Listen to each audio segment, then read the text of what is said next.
দেখতে দেখতে বর্ষাকাল শুরু হয়ে গেল। আর বর্ষার শুরু মানেই কিন্তু গ্রাম বাংলায় চাষবাসের কাজ শুরু হবে। সমস্ত মানুষ চাষবাসের কাজে ব্যস্ত থাকবে। আর এক মাসের মধ্যেই ধরুন গ্রামের যে সমস্ত জমিগুলো রয়েছে তো সেগুলোতে কিন্তু সব ধান চাষের কাজ শুরু হবে। তো আমাদেরও যেটুকু জমি রয়েছে সেগুলোতে চাষবাস শুরু হবে। আর এদিকে সবুজের মাঝে এই হলো আমাদের ছোট্ট একটা বাড়ি। আর এদিকে বেশ কয়েকদিন বর্ষার পরে আজকের আকাশটা দেখুন কি সুন্দর পরিষ্কার, সাদা মেঘগুলো বেশ সুন্দর লাগছে দেখতে। চলুন আজকে আপনাদেরকে আমাদের ছোট্ট যে বাগান সেটা একটু ঘুরে দেখাই। বর্ষার সময় বাগানে মা কত কি সবজি চাষ করেছে সেগুলো একটু আপনাদেরকে ঘুরে দেখাই। এই হচ্ছে আমাদের সবজির বাগান। সমস্ত রকম সবজি কিন্তু বাড়িতে অল্প অল্প করে দেওয়া হয়েছে। এই দেখুন এগুলো হচ্ছে ঢেঁড়স গাছ, আর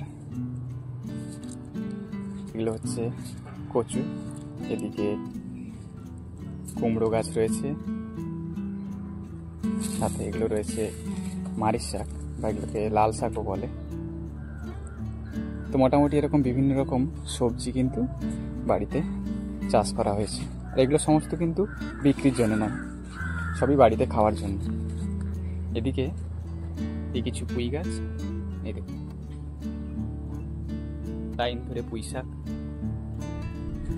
আর এই দিকটায় দেখুন কত ওল গাছ হয়েছে। এই সমস্ত ওলগুলো বেশ বড় বড় হয়।